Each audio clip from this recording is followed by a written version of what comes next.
この番組はご覧のスポンサーの提供でお送りします。Alrighty, welcome everyone. I'm Teeaboo, and it's a new year. Happy New Year, everybody, and good morning and stuff. In case you can't tell, I'm pretty tired.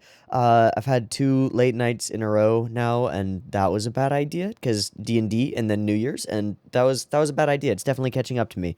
But I've had some tea this morning, and I feel good, and I feel ready to watch some Princess motherfucking Tutu. We are on episode 24 of Princess Tutu. Last week, a lot happened. I know that I say that every week, but this time I really mean it. Rue realized some stuff about herself and her past, that she is not, in fact, the daughter of the Raven, but is just a normal person who got pulled into this and abused, horribly, and she has realized that and is now very scared. Uh, uh, Muto, I think, is going to appear as a crow man. I don't know what's going to happen with that, but okay. Fakir just yoinked Ahiru up out of the story clockwork world where she was trapped by Drosselmeyer. Very spooky place. And while in that place, Yuzura started turning a little crank just for funsies and ended up moving the story backward, leading to a bunch of crazy cool flashbacks and stuff and moments of revelation and understanding for all of our characters, which feels kind of like this is what we set up so that we know where our character is at before we head into Endgame. My biggest question is what's going to happen with Rue, and what's this Muto bird person thing, because it's spooky and I don't like it, but what's going to happen with Rue? I want her story. I want to know what's happening there.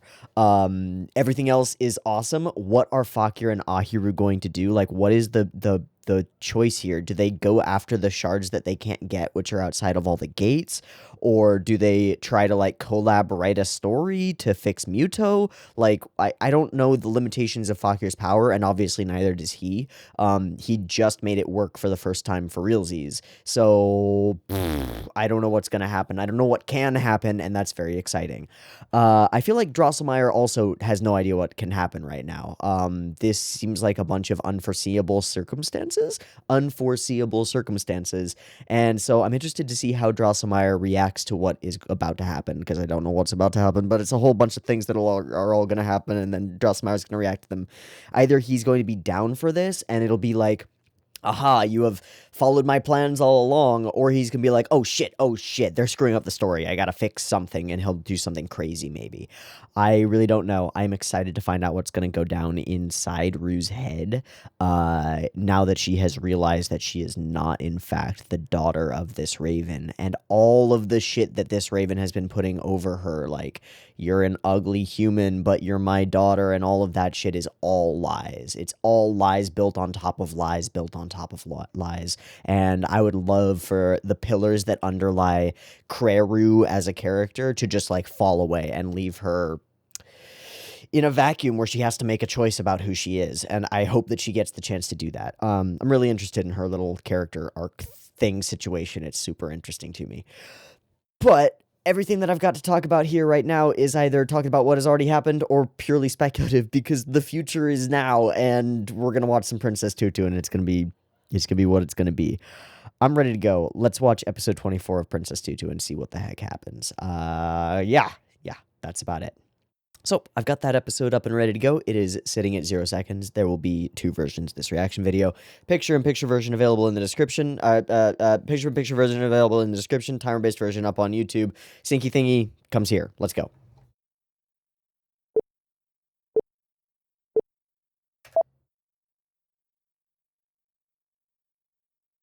Okay, back to that.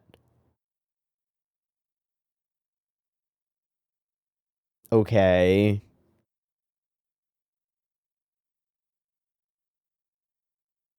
Sure.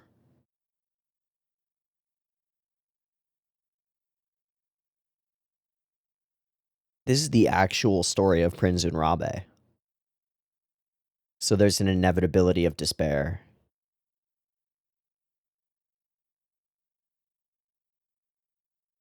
For sure.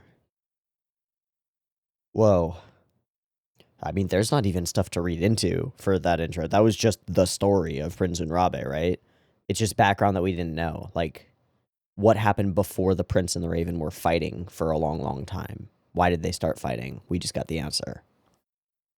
So the nature of the prince being so lovable is what opens everybody to the raven pecking them in the heart?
Yay. Fuck.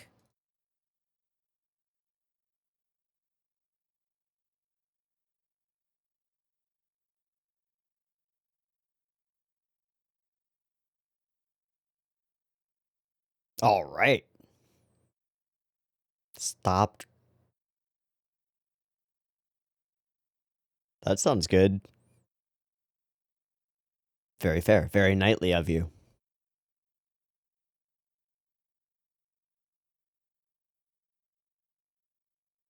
Hmm.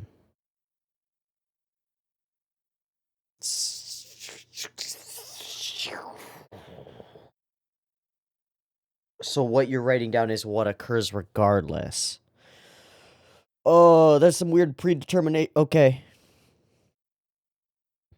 I don't want that. You seem very excited about that, Autoa. Oh, hey. How you doing, Yuzura? Where are you, Yuzura?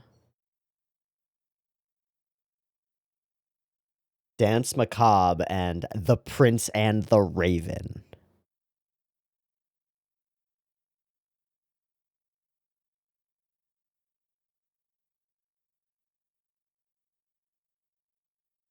Right. Why?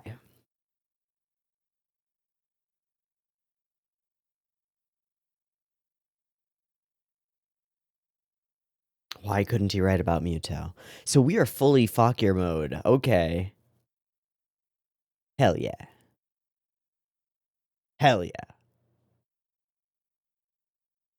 Magic. Hell yeah. Oh, hi. Oh. What's up with Uzura? Oh, you are burning it. Why are you burning it?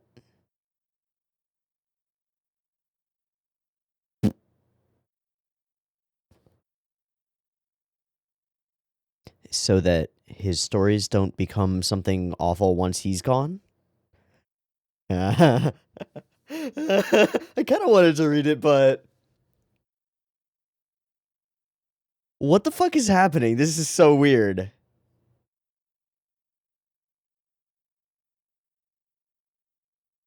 I mean, maybe. Definitely.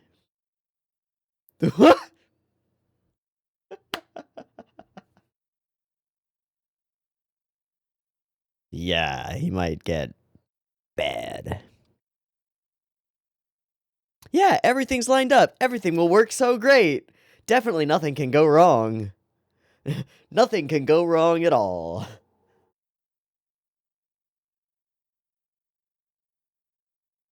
Well, well. Hi, Rue.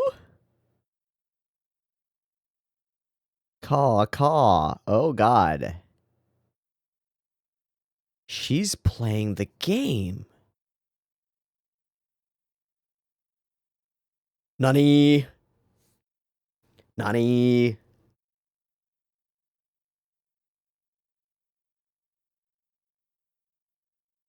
Oh, fuck.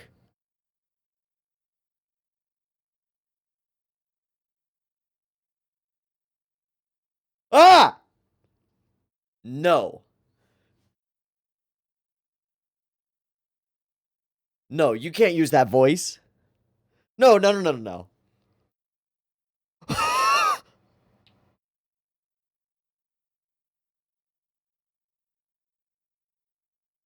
That's fucking horrifying. Oh, and the reflection in the beak. Oof.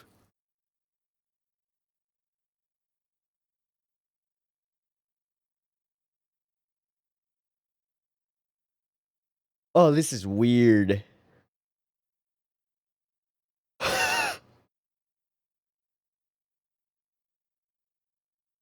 Yeah?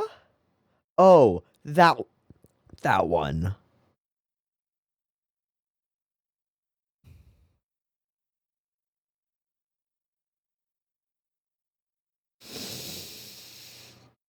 God, what fucking weird contradictory bullshit. He's the worst, but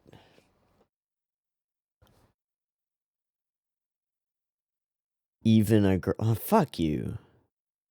Oh, honto. You deserve to be happy when not near the creepy Raven Prince. Oh, jeez.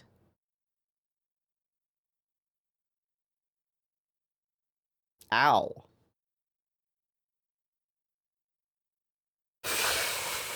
You could never get anything from the brick wall that was me.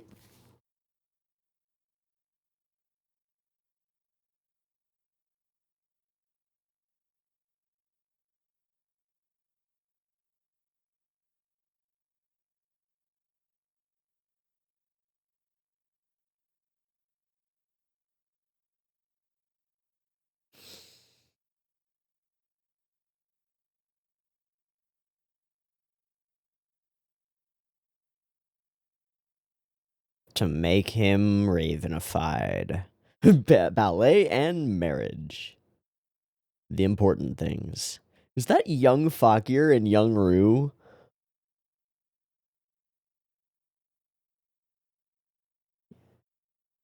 Yep, that's a dynamic. Okay. Okay. Well, yeah, but you're not. But you're not one.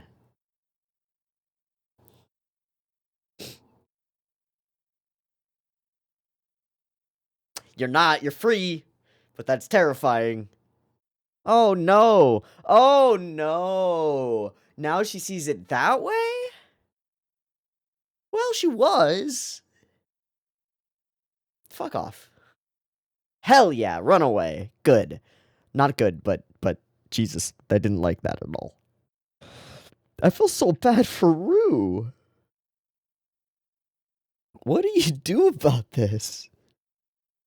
That's the gate. Cool, cool.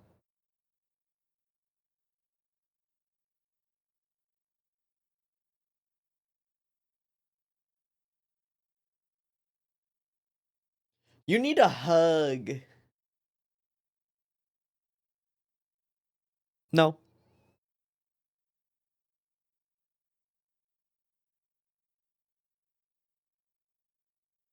Is it a good idea to tell her that?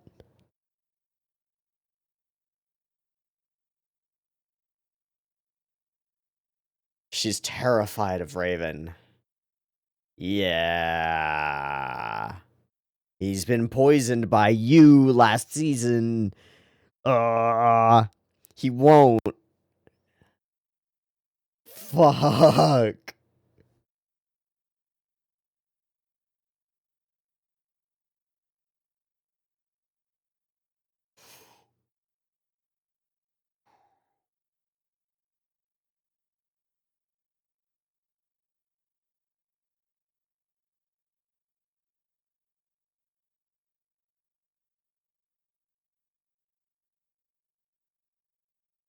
Yeah, good question. Let's talk to Fakir about that.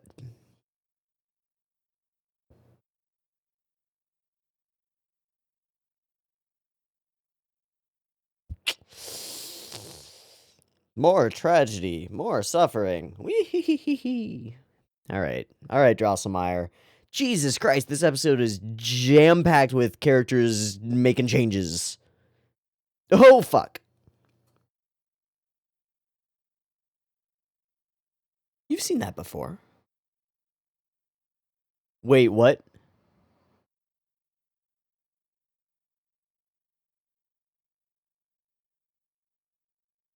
What?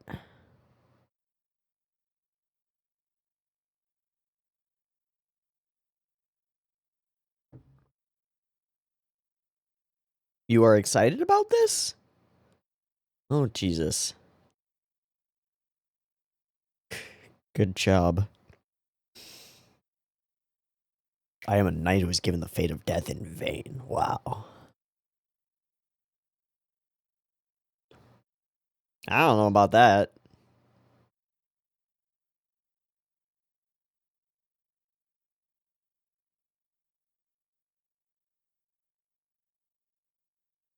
Okay. You've got the power, he's got the knowledge.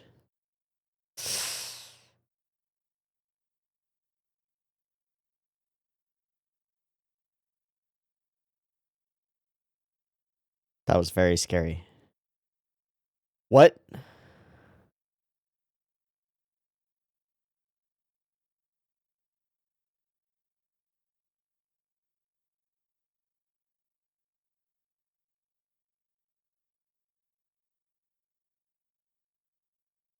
The pendant? It's gears. Yeah, not a heart. Yeah, it sounds like fucking Adel. What's up? Yo. Knew it. Yeah. What? Is it a shard? Is it a fucking shard? Ah! So she has to give it back. Give it. Fuck you, you tragic. Fuck you, Drosselmeyer.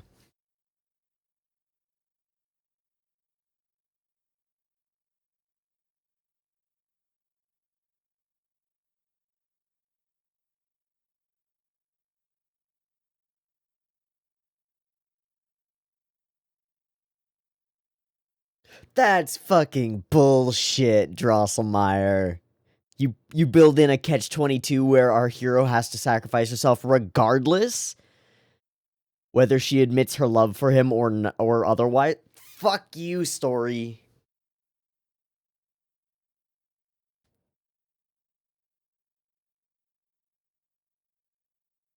Oh boy, using that again. Hi. I don't know. Yes? Oh no. And that puts us at endgame last scene of the ED with Fakir at the riverside and her in the lake. This is horrifying. Yeah, but well, yeah, but I might.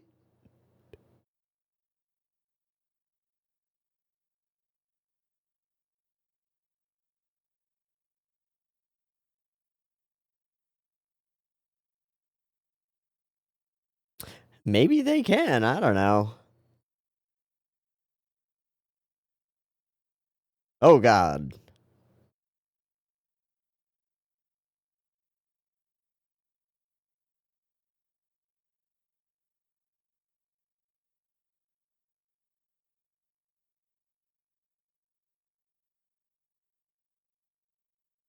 Henshin. Henshin right now. Oh, that is creepy.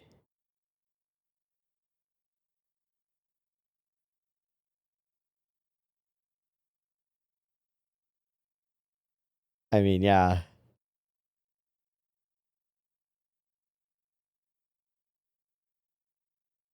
Hi, Rue.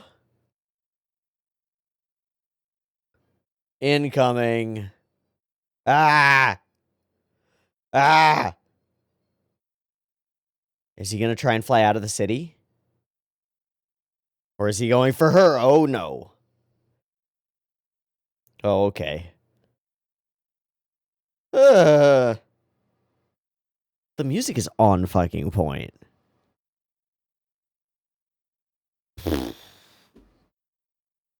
That sounds like being alive.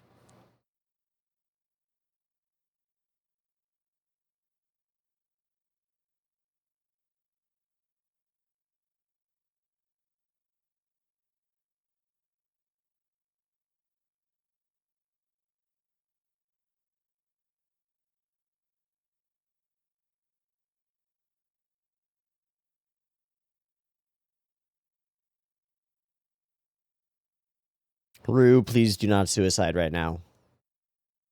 You are right on the edge, aren't you?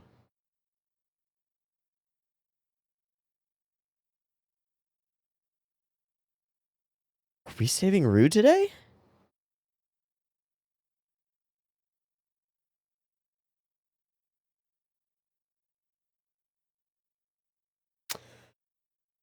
That works really well.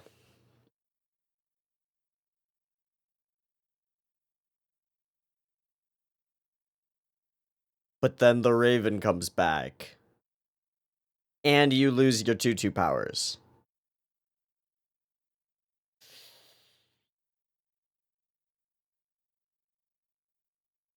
This works?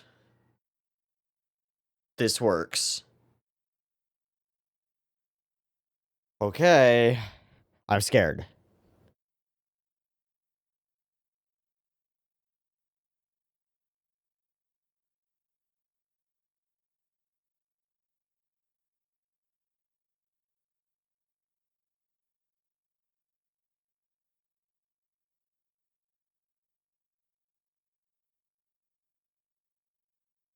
The shards are rejecting him?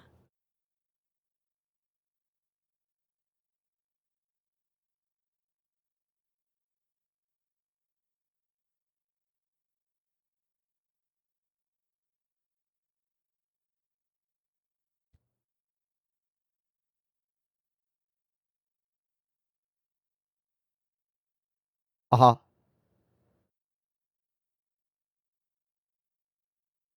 Ooh, but it's such a leap of faith then, though.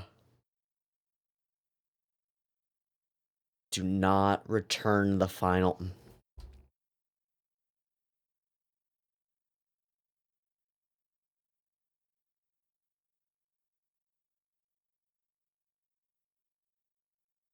I don't like that. And the Raven is back, baby! Oh, shit!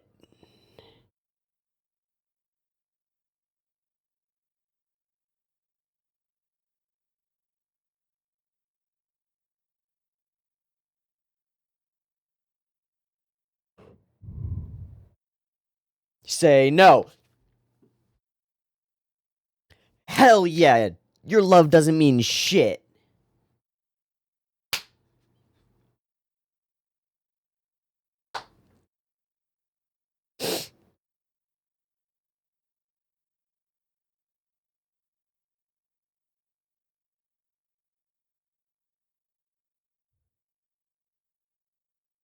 Big fuck you.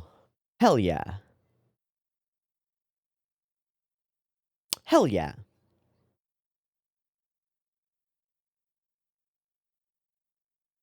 But will he?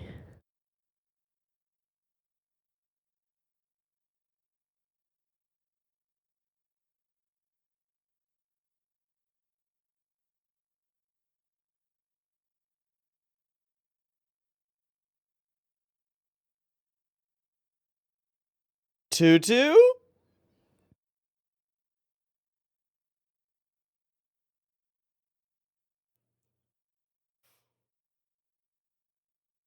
Well, shit.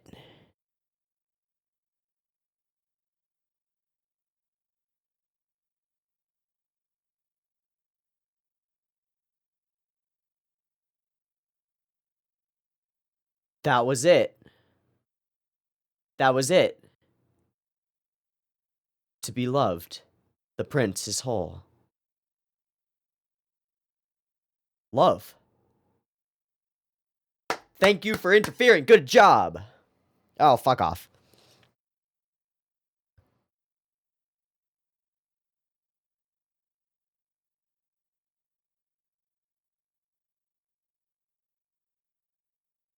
Yeah. I mean, it was mostly Rue at the end there. Is dope. Fuck you. We gotta go save Rue. Is that the plot now? Is that the end of the episode? What? What? What? Alright, this one is insane.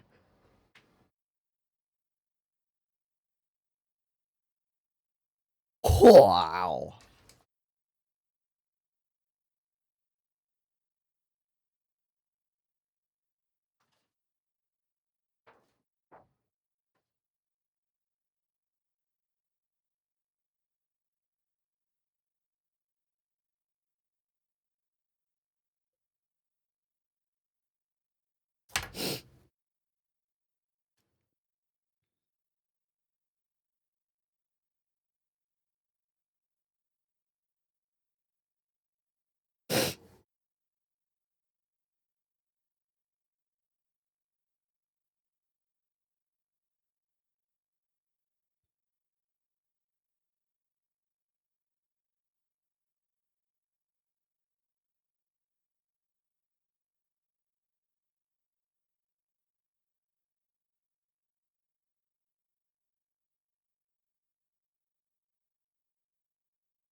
Nope. Whoa. This episode was a trip. That was nuts. The music was utterly insane all the way through. Kind of knew as soon as the title came up, and it's just title Prince and Raven. It's like, well, Jesus Christ, we're coming to the end game. Wow.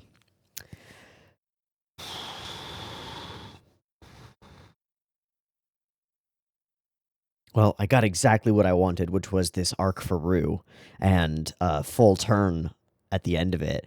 And then for that to happen and then get Rue instantly taken away and now she's a captive of the Raven is like, okay, we know what we're doing next. We know where this story is going. It has to. Oh my gosh. Things that changed the entire course of the world in this episode. Raven's back. Uh-oh. Uh, uh, uh, all of the heart shards return to Muto in one fell swoop, except for the one inside Princess Tutu's pendant. We find out about Princess Tutu's pendant. We confirm that Adel is living within Yuzura, and that Adel is Yuzura's heart. What? And Adel gives us some information that is horrifying, but also really, like, powerful, which is that if Tutu wants to finish out her goal of returning all the shards to the prince, she has to return herself to him. Whoa. But we see all of the shards return, something that we've kind of been building up to for 24 episodes, and then it just happens. They all speak in different voices and like ready themselves to be prepped. It doesn't work. He stays the Raven. It is only when Rue purely and truly calls out her love for him that he connects with being the prince again. The secret last bit is that. And Tutu has not returned her shard. He's just okay. Whoa. I thought we were going to be so much more Fakir focused on like why can I write this kind of story and not this other kind of story. There's this bit with Aotoa that's so fascinating. This question about, is my power really something that changes stories into reality, or am I just writing down what will eventually become reality anyway? Do I actually have any control, or am I just allowing the story to write through me? Am I a creator or an instrument of the work? And that's so fascinating as a question. What the hell? There's so much in this episode. I love it. I love it. I need to go through this repeatedly and get a better idea of like the whole structure of the episode, because it feels like, thinking back on it, there are so many separate things that occur here. Like the whole sequence after he burns this and we just get happy and have like breakfast and stuff. And everything's great. And it's all good, and Ahiru's like goofily eating bread, and she's like, "Arr, arr, arr, arr." And like we have this like cute moment that all just falls apart as they start realizing the scary bits of things. But and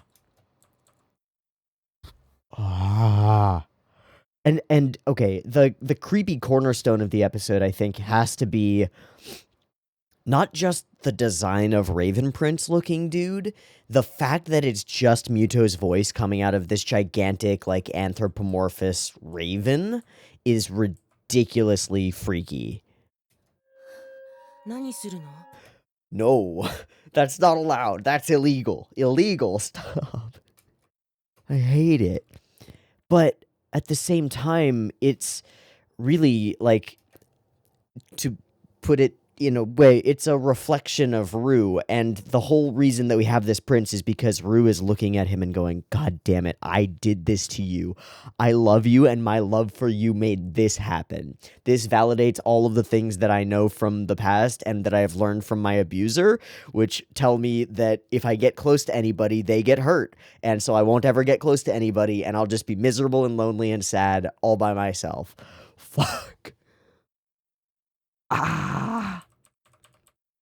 My love has made you into this. I have no right to love you. And it is only when we get to the end and she screams out her love, not caring about right or wrong or whatever. She just knows that it's true and that she doesn't want him to leave and that she doesn't want him to be consumed by the father, by the raven. That brings him back. Ooh, that's so cool. Dance Macabre. What is Dance Macabre? Okay, I gotta go through the whole episode. I gotta look up Dance Macabre. I gotta look up a bunch of stuff. Okay, cool.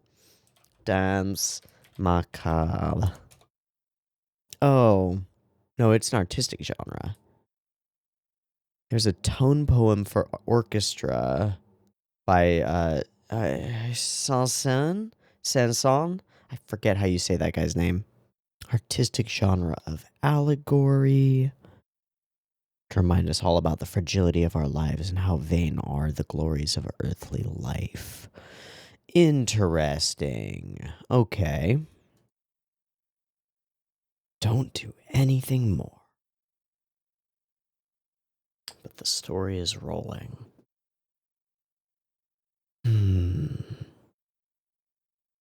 Clockwork.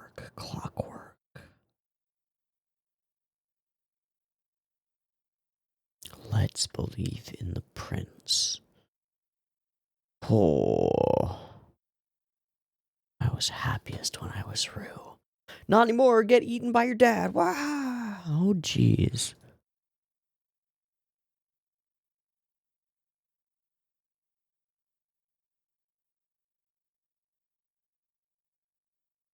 Okay. I've gone through the whole episode, and I've written down a bunch of things. I want to start here with Fakir's questions at the beginning of the episode.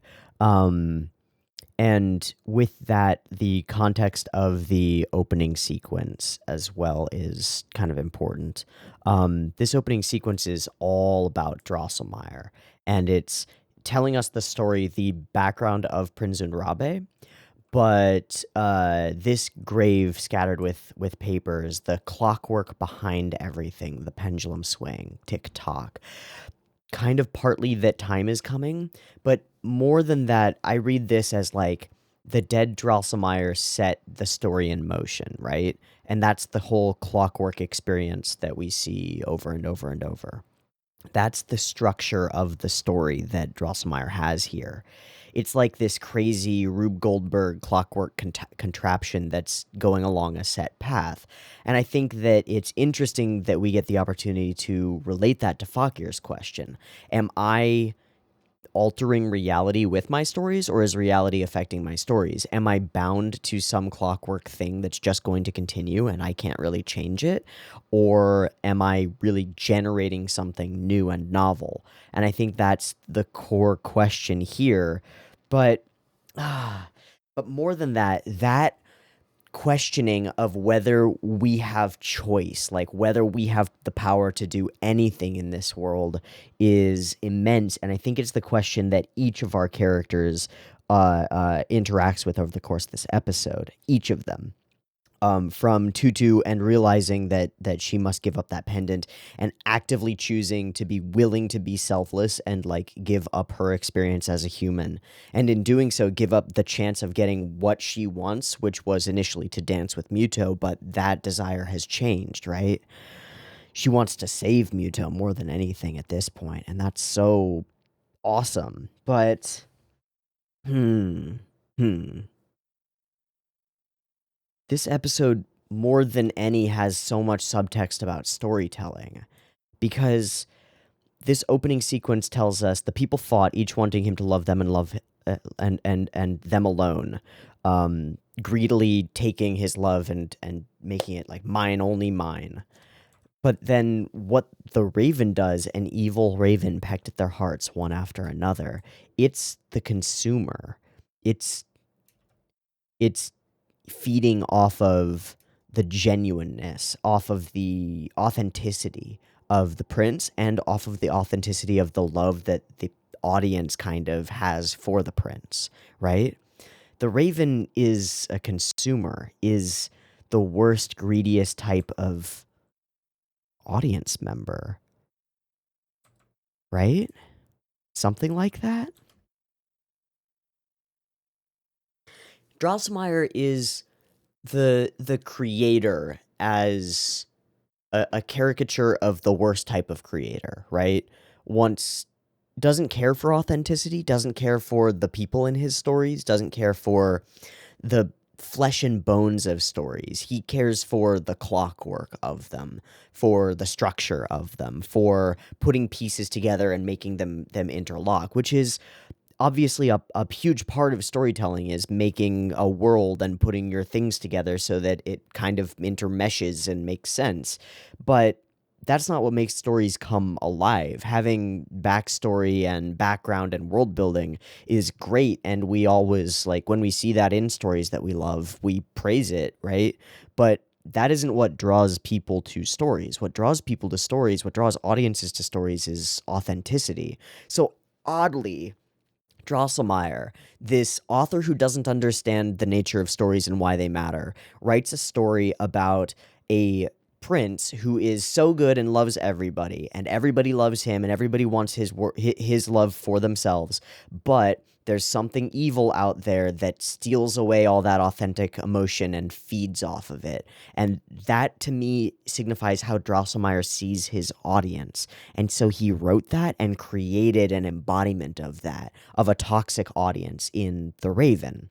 And one of the things that The Raven does as the bad consumer is he's an authenticity consumer. He wants to consume the real, genuine, authentic hearts and loves and feelings of the people around him and the people that he can get to, mostly the prince, because the prince is the source of all the things.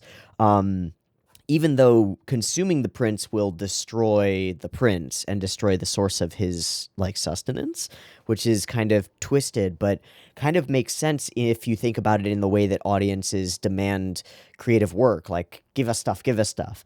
And to my audience, this is not in any way like talking about you guys. I love you. You're great, but like audiences can be very demanding and can, like, there's, I think, a reason that celebrities often kind of go off the rails beyond just having wealth and power, is like there's a lot of pressure from an audience, an adoring, loving audience, to give us more shit from you that we can consume. And so this toxic audience, which is the Raven itself, that Drosselmeyer writes, is really unique and interesting, but it consumes authenticity, but the Raven can't value authenticity. Every character that the Raven interacts with, it turns into a facsimile of itself as much as it possibly can. So it wants Muto, but it can't get Muto, so it turns Muto into something that will come to it.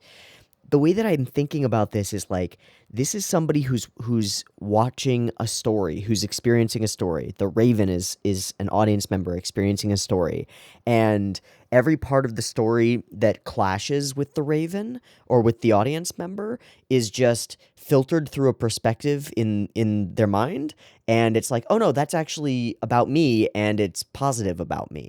Everything that's going on in the story is like, this validates my sense of self-worth and validates my way of seeing things.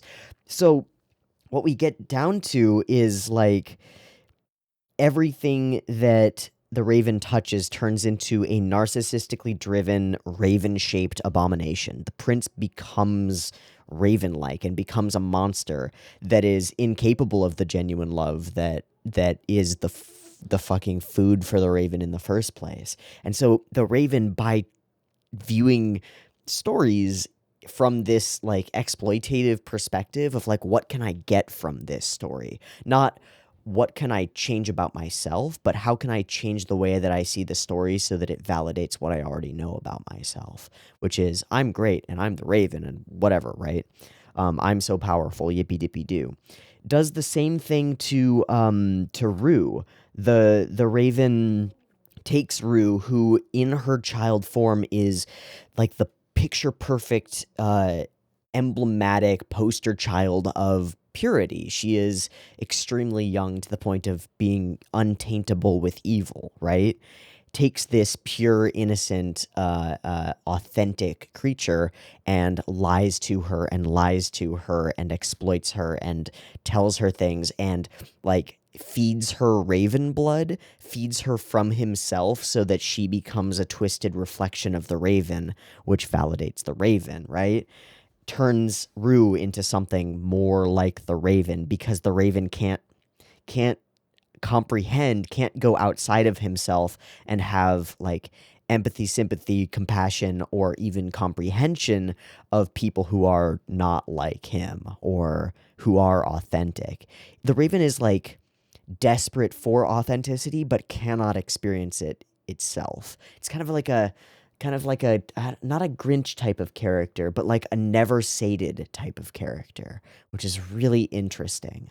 Like craving something but unable to actually experience it. It's like being constantly hungry, but food has no taste. He doesn't understand the value of like delicious baked goods. They're all just bland cardboard food, but he's just gonna keep shoving it in. But for him, the cardboard food is authenticity and like people and stories, and that's what the Raven slash audience wants desperately. Every audience wants that authenticity in their stories, but some audience members get something from seeing other characters in media be authentic, and then they can step outside of themselves and open themselves to that authentic experience in a genuine manner, in a like compassionate, thoughtful way, and reshape themselves to understand the story better. But what the Raven does is reshape the media to fit his own perspective, right? So it's the difference between watching something and saying like, ah, yes, this validates all the things that I have, whether it does or not, or watching the thing and go, that makes me want to change my mind about something. The Raven could never have its mind changed by authenticity or great stories because it just wants to consume, and it all tastes like cardboard to him. That's so interesting. So we have the bad creator and the bad consumer on like both sides of the audience creator divide, because again, we're in a meta story about stories, and so there's always this audience creator divide. So we've got the archetypal worst creator ever, Drosselmeyer, hashtag worst creator in history, and the archetypal greedy, narcissistic, self-serving audience that just wants to take whatever a story puts out there for him, usually something that is genuine and authentic that's been created by somebody who cares, which is the reflection of the love that people have for Muto. And we have this bad consumer that is this just consumer of authenticity, just like chugging down anything authentic, get it inside my brain. But then kind of just being like, yeah, that was kind of shit, right? And never seeing, valuing things in a different way. That's so interesting as like an indictment of a certain way of experiencing media almost, if we take it that way. So we've got these two, and then we have their descendants who are doing the opposite, right? Okay, so I have, okay, the descendant of the bad creator is Fakir. Fakir's motivation is, quote, I won't let the story double back again, and, quote, I just want the power to protect people. Fakir comes fully from an authentic background. He fully cares about people. And this raises a question and maybe an answer to a question that we had before. Why could Fakir write about Ahiru, but he couldn't write about Muto?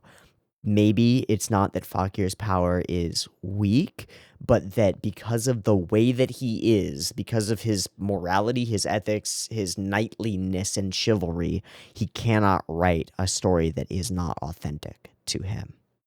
Whereas Drosselmeyer absolutely can. Drosselmeyer only cares about the machine of the story, and characters are just cogs in that machine to be twisted and turned as he sees fit. He needs characters as part of it to make everything function, but they're kind of interchangeable. They're just gears that he doesn't care about them. They're just toys and tools.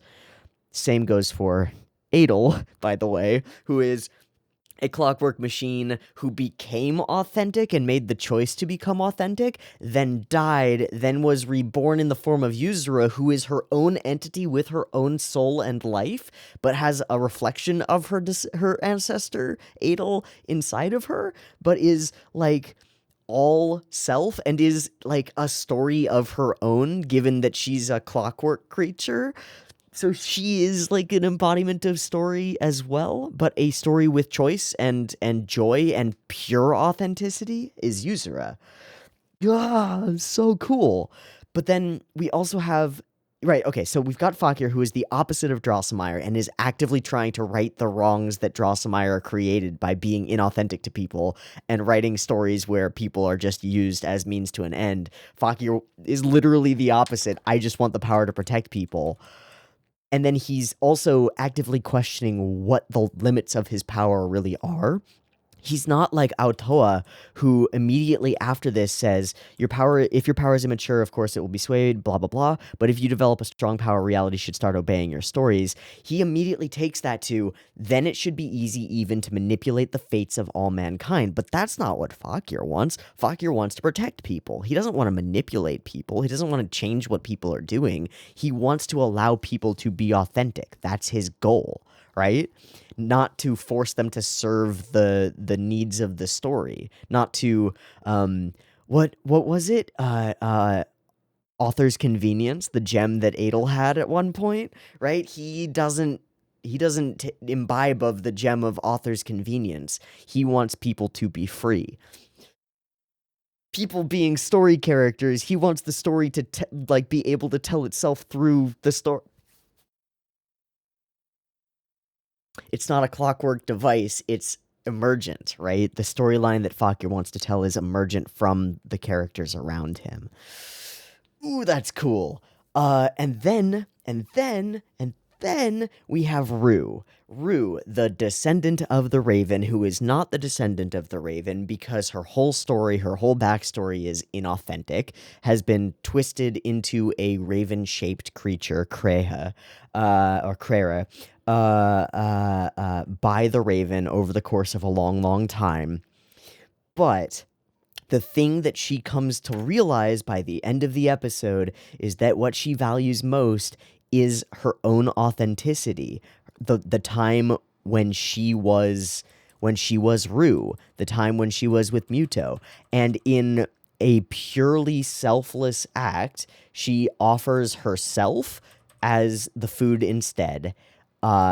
Please don't go. She offers herself as the food instead and selflessly shouts out her love for him.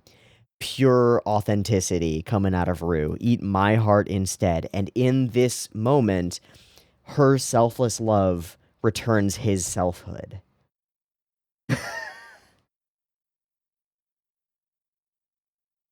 She engages truly, authentically, compassionately with Muto and the moments that they've shared, and most importantly, with herself, and does not consume. She offers her love unconditionally to Muto instead of wanting and craving his love to consume for herself. And in that moment, being loved is the thing that is the nature of the prince, right? What is the definition of the true prince? One who is capable of loving everyone and everyone loves them, right? So loving the prince is what makes him the prince again. Ah! Why is it so good? Why, that's so cool. Okay, okay. And then it all comes around to like that question about reshaping media, or do we reshape ourselves to fit, to understand the stories that are coming in? And the answer that our true heroine, Princess Tutu, gives is one, to trust in the prince. Let's trust in the prince. Getting all of his heart back is the prince's own will. And two, I'm going to act according to the prince's will, which is, again, to give up of myself, to literally give up her entire identity to like allow the story to be the way it should be. Okay? So as an audience member kind of Tutu, who's also the heroine because that's how it works, she is willing to break her own like self down in order to incorporate the ideas of the world, and she's willing to go back to being just a duck if that means the prince can be what he's supposed to be, that he's not twisted by an audience member wanting him to be something he's not. She wants to return all of that to him. So the impetus for this whole thing, the impetus for Tutu's motivation for a long time has been, but getting the prince's heart shards back is the only thing that I can do. We find out that is itself the will of the prince. So what does that say about the prince, who is the characterist storybook character in this story? The Raven embodies audience. Drosselmeyer and Fakir embodies storyteller. Tutu's kind of everywhere. Rue is kind of everywhere too. But Muto is the prince from the storybook Prince und Rabe, and is the only character from Prince und Rabe. And I've messed that up before. I wasn't sure if Fakir was the knight or something. He's like reborn or something. But he is Muto is the prince from Prince und Rabe. And so what does it mean? What does it mean if what the prince wants is to be whole? It means that the thing that storybook characters desire by their very nature is to carry out their whole story, right? Like, that's it. And for people to experience their whole story as their whole them, right? Not as shards, not as fractured elements of a character, but as the whole person that is that storybook character. They want to be complete. That's so meta interesting, and I think it's really cool. Okay. Okay. Gosh, that whole "are you going to give the put it back" thing. And this moment where Yuzuru starts crying, oh, it kills me. Stuck her nose in where it doesn't belong. They won't be able to escape from the tragedy. Fucking asshole. And then the prince dancing alone. What was the music for this part? Because it was super, I remember being super dramatic. Right. Yeah, great choice. All of the music throughout this episode is insanely good. The town really is becoming controlled by stories. Okay, here's what we're going to do. I'm going to look up staff and stuff, and then we're going to go through the entire episode again, and because there's too much for me to just talk about. I'm happy with what I've said about what I think is like some of the cool core of the episode. But I do want to go with like a more of a run through and refresh on everything. Let me look up staff and stuff real quick. Okay, episode was storyboarded by Kyoko Sayama and directed by Yukio Nishimoto, who also directed episode 12, which I remember being very awesome. So that's really cool. Has also directed a whole bunch of other stuff, and I think that's super cool. Let's run through the whole episode, shall we? So we get this opening sequence, the clockwork imagery, the prince's sword in a casket imagery, the raven stuff pecking at all of their loving hearts one after another. Again, extracting value from authenticity in stories, existing kind of by living vicariously in one story and then another and then another, and living vicariously through all these characters, as opposed to allowing the characters to be separate from you and learning from them, learning how to be authentic from watching those stories. Instead of learning anything from the story, he just shapes the story around himself.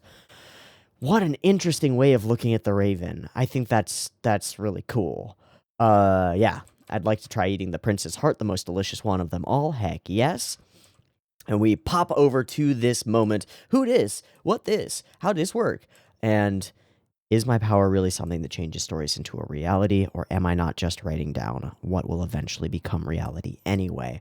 Is it predetermined? Is reality just happening and I can only predict the future?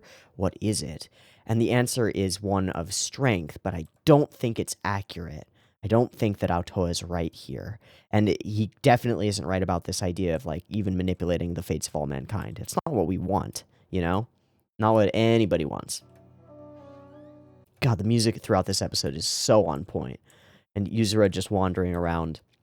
When the Dance Macabre comes up and we get Prince and the Raven as our title, just the whole thing. Did I really write a story that saved her with my own power, or was I made to write it? Am I in control? Do I have agency and choice, even with this power? The answer is that because you're asking those questions, you were not made to write it. Right? Even though I couldn't write one letter of a story about Muto, I could write a story to save her. I still don't know why he couldn't write about Muto. I still don't know. But he could write the story about Ahiru because the feelings that he and Ahiru share as close friends or more are hyper genuine. And Fakir is the pen of genuineness. I don't think he can write something he doesn't fully believe in. And I don't know if he fully believes in Muto right now. I don't know. Okay, and then everything's peaceful, super weird, and he's burning the story. And there is this moment where he says it's a story that's over now, and I have to wonder if that's like very important.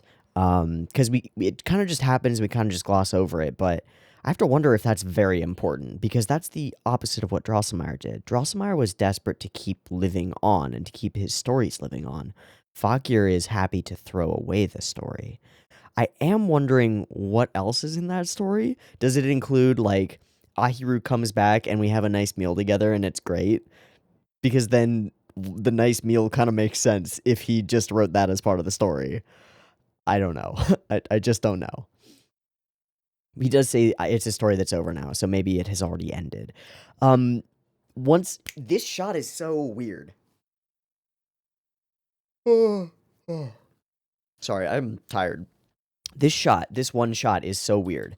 No shot in this episode is anything like this. This corner shot from above is so, like, it immediately reads as K-On! To me. Like, I see this and I go, K-On! We're in the corner of the room. They're sitting across from each other. Everything's fine and happy. There's all this bright, colorful food, and they're just eating, and it's casual and comfortable and fun. Super out of place. Super weird.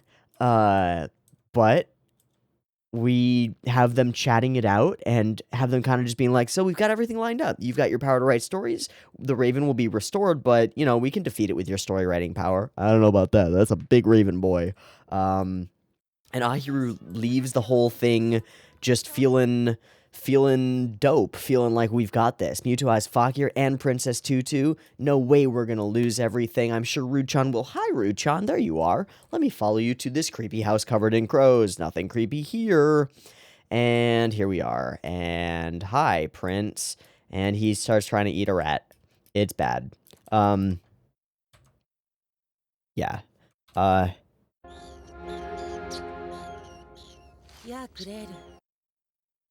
Wrong voice. Wrong voice. Wrong voice. It's not okay. Illegal. Illegal.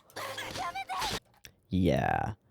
There's also quite a bit of really cool animation over the course of this episode from Rue smacking him, and then we have this like insta cut that kind of flows really awesomely from right here. We cut to there, and it's like we cut completely to a different place, but it feels right in motion. It feels correct. It's super weird. Yeah, what did you do that for? You love me, don't you? You don't love me, and I have no right to love you. Just pure pain and sadness. Again, kind of the opposite of her ancestor. Her ancestor views him turning into this as, yay, it's more food for me. Finally, the prince is getting close to being eaten by me. But Rue is just broken by it. And so they dance. And they're reduced to this. Do you remember the pas de deux we danced? All the way back then. All of that authenticity. And then there's this crazy contradiction that tiny Rue is given by her father. He sealed me away. He's the enemy deserving of our hatred. Ah, but he is the one prince that you should marry. Yes, a prince who loves everyone should be able to sincerely love even some girl like you. God fucking I hate him. Really? I could be loved? Crazy. I never get that from literally anywhere else. Definitely don't get it from you. I was happy only when I was with you. Happiest when I was with you. And that is the true, authentic feeling that is Rue's heart. And it is what she bears at the end of the episode. And it is what brings Mewtwo back. There's also this desperation for attention, which is a little too real, honestly. The idea that she is in an abusive relationship with her father who doesn't give her any actual affection or attention and is desperate for the attention of the prince who has been told, like, who she has been told is somebody who can love her. She's desperate for that and she wants that. Watch me more. I practiced so hard. So the dance is all for him. Going to the dance school is all for him. It's all for him. Oh. But for all of the lies and all of the orders that she got that Mewtwo would be her charge, the feelings that she formed for him, the affection that she feels toward him, the love that she feels for Mewtwo is real and emerged from the real her. So it's true. It's authentic. And that's what brings him back. I love that. That's so cool. Go to the human world as a human girl and win the blah, blah, blah. Bring the shard to me. I have a task to perform in preparation for your wedding to him. And the task is, of course, to dip his shard in the blood and to twist him and make him something that the Raven can consume more easily. Ugh. Ballet equals marriage. And it's cool that we see slightly younger Fakir and slightly younger Rue. And we see sort of the way that their rivalry sort of emerged, and we understand where we came into their rivalry at the start of the show. That's so neat. Beloved daughter. I believed I was father's daughter. Everything of Rue's is just falling apart. And we cut back from here to show Rue dancing alone. Not even dancing with the prince anymore. Now let's dance, Claire. And she runs. Thank God. She wants to run to him, but thank God. And of course, Ahiru comes here. It's my fault. You can just laugh at me. I'm the foolish one. I'm very scared for Rue. Once we started getting here, and when we get a little bit later, I feel like Rue is fully suicidal at this point, and blames herself for everything. But we fixed that over the course of this episode. She brings back Muto, dude. Real hero. Ah. He'll give his heart to the Raven. Yeah, there's this real, genuine fear. All of the things that Rue has realized, notwithstanding, she is so afraid of... This is, again, too real. Cannot imagine a world where her abusive father can't succeed. Cannot imagine a world where they win against the endless power that is the Raven. And to be fair, she's the only one who knows what the Raven consists of, but she's also been raised under his thumb. And I know very well the terror that children can have for their parents. So this is, again, a little bit too real, but as an element of character writing, the idea that Rue can't just, like, switch to, like, no, I reject my father. She's twisted up by this whole situation. This is, like, years of therapy needed to get through this, 100%. It feels, again, it's a little too real and too emotionally serious. But if the prince goes back to normal, what if he doesn't? What if the Raven gets what he wants? What if the Raven is free? What if my dad comes here? Fuck. Don't do anything more. Please stop. If I were Princess Tutu, I would never give his heart back.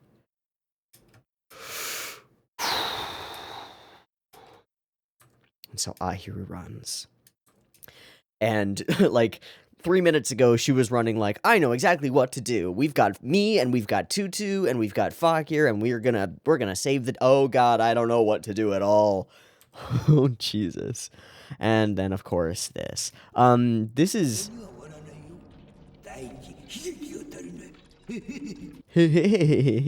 Just his little, like, oh, I get to watch it all. He's the creator who's created a bunch of fucked up situations and just wants to see them play out in fucked up ways. What an asshole. Such a dick. Okay, we get our whole sequence here. She doesn't know about that, and then we focus on the pendant.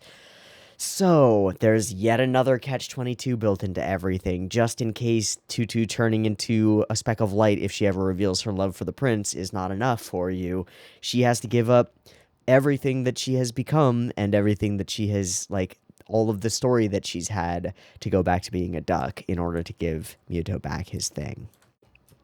Yeah, shaking Aotoa is very funny.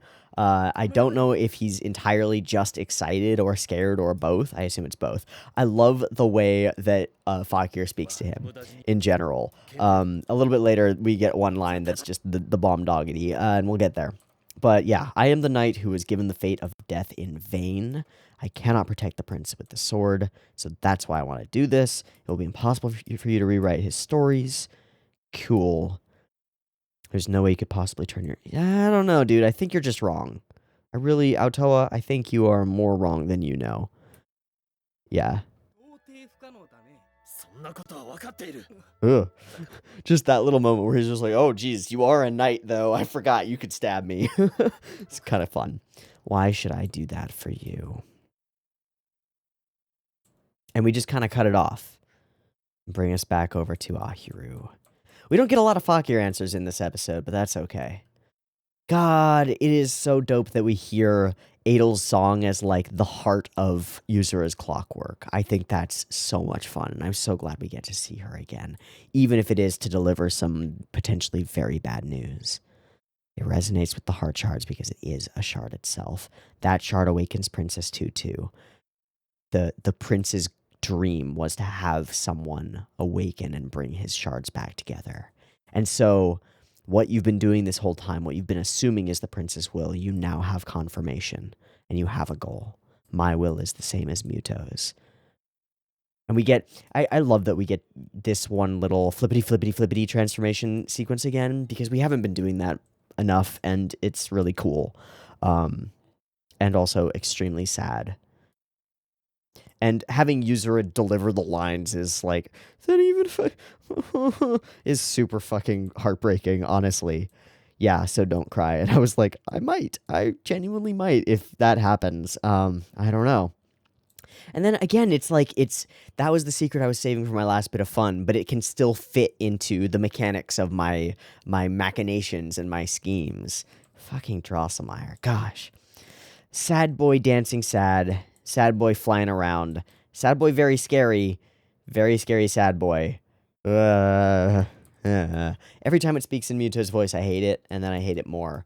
I thought it was going to fully dive bomb Rue and like try to stab her. He just stands there and is like, "Dance with me," and finally reveals some of his own stuff. When I'm not dancing with someone, I'm uneasy and lonely, and it hurts, and I can't stand it. Escape through dance. Fuck. That just sucks, man.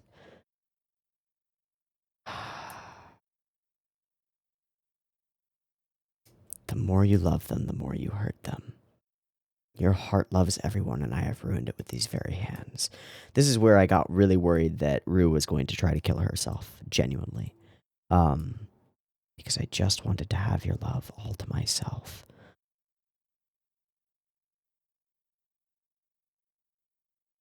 I'm sorry.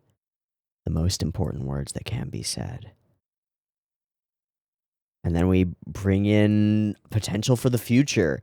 A group of shards, and they tell her, do not give him the last shard back if the curse isn't lifted. Please find a way to lift the curse quickly. And they do. Rue's the one who lifts it. Okay, can we just talk about how dope it is when this shit actually happens?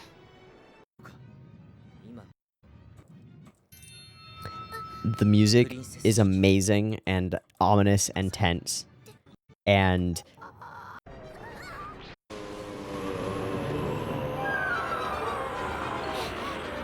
so utterly godlike, immense, so spooky. I love it. I think it's so cool. My father is no raven, you're a liar. And he just goes, ha ha ha ha. So you finally figured it out. Fuck you. I don't need any raven's blood. I was happiest when I was Rue, and I love the prince. The prince flies, and that sucks. There are a couple of really dope cuts around the prince flying away, and the prince like flying straight into Ahiru almost. But it is this moment, Prince, don't go. I actually think that the character acting on her running here is really good too. Don't eat the prince's heart, and she falls down, crawling. There's almost a spotlight upon her, right? Because this is her moment at the center of the stage.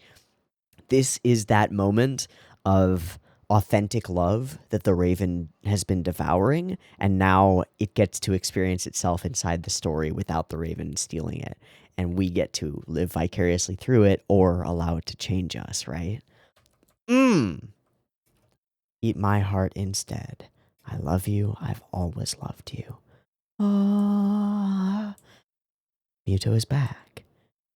Ahiru jumps up and catches him. I think that cut is super dope.